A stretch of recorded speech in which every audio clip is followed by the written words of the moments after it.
away from me.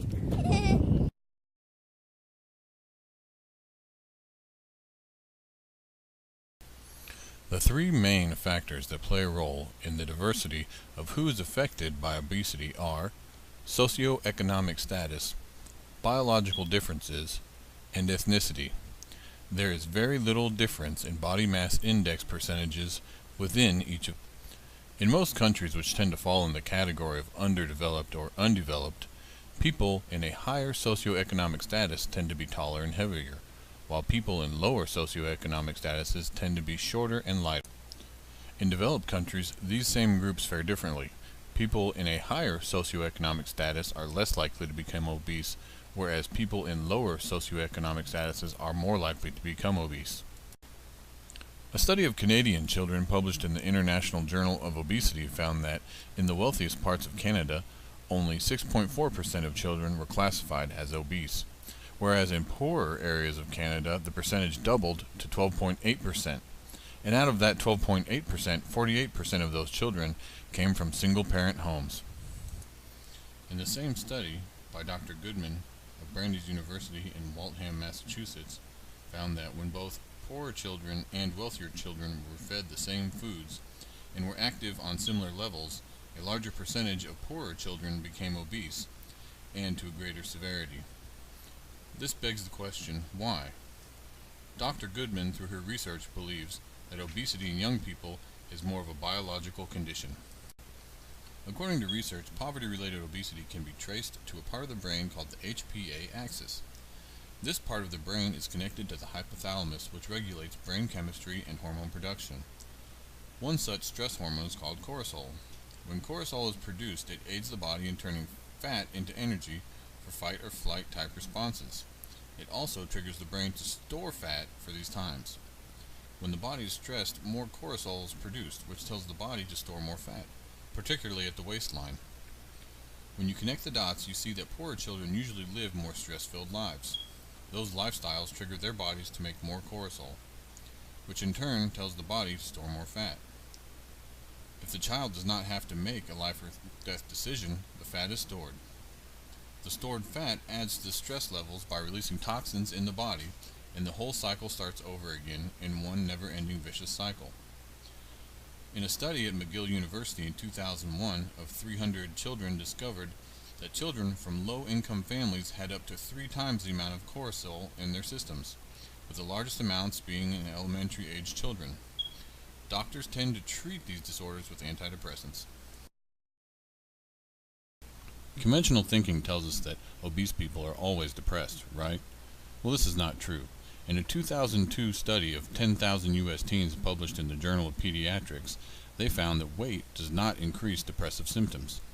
The study found that thinner people are twice as likely to become obese from depression than people who were already overweight. Other factors such as money play a role in these things, as it always does. Children who come from families in lower socioeconomic statuses don't have the money to enroll their children in after-school sports. This prevents their children from being active. These children are often self-babysat, tend to play more video games and watch more movies, and eat more snack food in substitute of eating meals.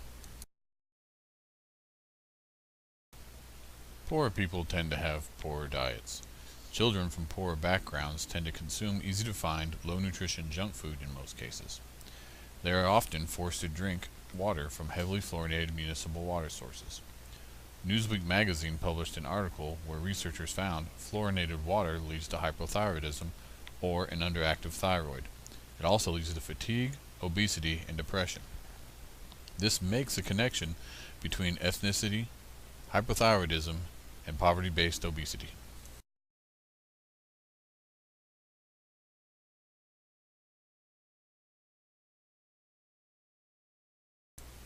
Our textbook classifies obesity as an eating disorder in and of itself.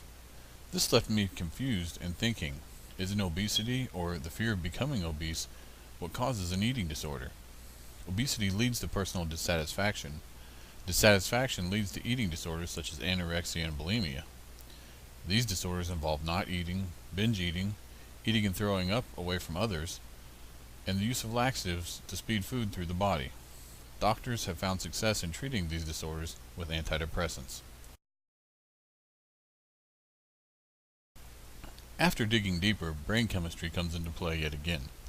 Psychiatric News published an article where, in an interview with anorexia and obesity researchers, studies found that when study subjects were given snacks, the reward centers in their brains were activated.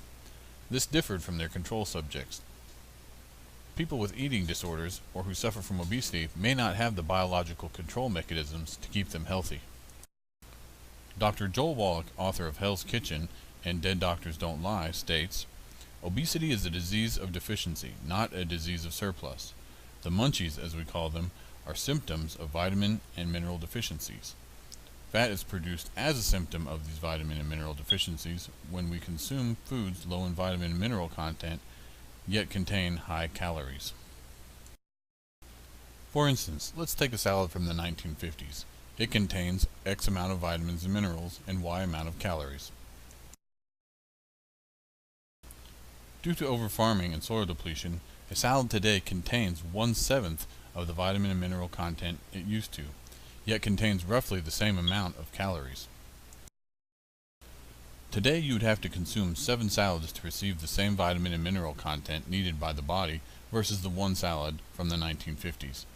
By doing this, you intake 7 times as many calories. If that last section didn't make much sense to you, think of it like this. Your body says, hey, I need vitamins and minerals to function. Brain, make it happen. So you feel hungry and you eat. When you're full, you stop eating because your body anticipates receiving the needed vitamins and minerals. When you finish processing your food that you've just eaten, your body still lacks the vitamin and mineral content it originally needed, and your body tells you to eat again. This means you're hungry again shortly after you finished eating. I'm not saying this will happen to you, but I think old Doc Wallach's onto something. After all, vitamins and minerals don't have any calories, and they aid your body in functioning properly. That's better than being on plans and pills for the rest of your life. Children playing, children moving, children exercising. As we spring forward into warmer weather, these are images experts say they're seeing less and less of these days. Children don't play outside like they did when we were little. We would go outside after dinner. We didn't go in till one dad called everybody home. The numbers don't lie. From 1976 to 1980, the CDC examined the childhood obesity rates in 3 key age groups. And back then, the numbers weren't all that bad, 5%, 6.5%, and 5% respectively. But move the clock forward about a quarter century and look at what happens. More than 12% of the youngest children are now obese, 17% of 6 to 11-year-olds are, and among teenagers, it's even higher. What we have to take the initiative to do our best to combat the epidemic that's taking hold of America, really. That's exactly what Alan Rossum is doing. He played 12 years in the NFL. Now he's playing lifestyle coach to these triad children and others just like them across the country. A few years back, he started promoting a program called Instant Recess. Something that you can do right next to your desk, right in the classroom, take 10 to 15 minutes. Nancy Hoover, who oversees the health and phys ed program for all of Winston-Salem Forsyth County, says a quarter of her elementary schools already use Instant Recess, and they're seeing instant results. Get the oxygen flowing in the body, blood circulating, nerve synapses crossing in the brain, which helps make better learners. And she and Rossum hope a more active, more healthy, and more happy next generation. Kenny Beck, WXII 12 News.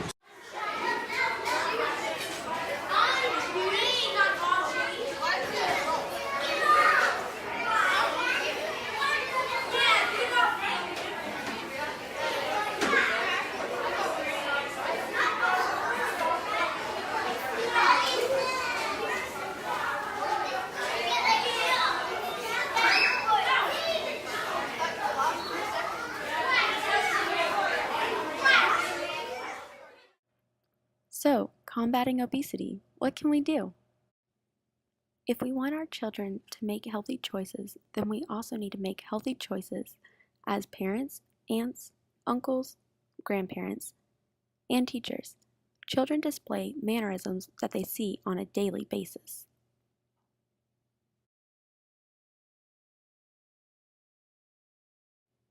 So get active yourself. Go outside, ride a bike, take a run, go hiking, something with your child. There are many classroom implications that you can do. The main thing we want to do is focus on making them healthy, not dieting or losing weight.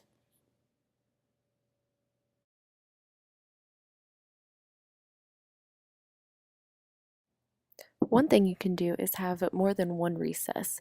And also for those kids who are just sitting on the playground, maybe encourage them to get up and get active.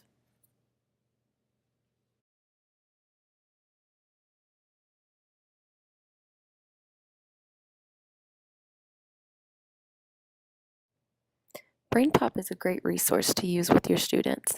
I used it a couple weeks ago with one of mine, and now they are constantly telling me how excited they are to grab their carrots because it's the healthier option.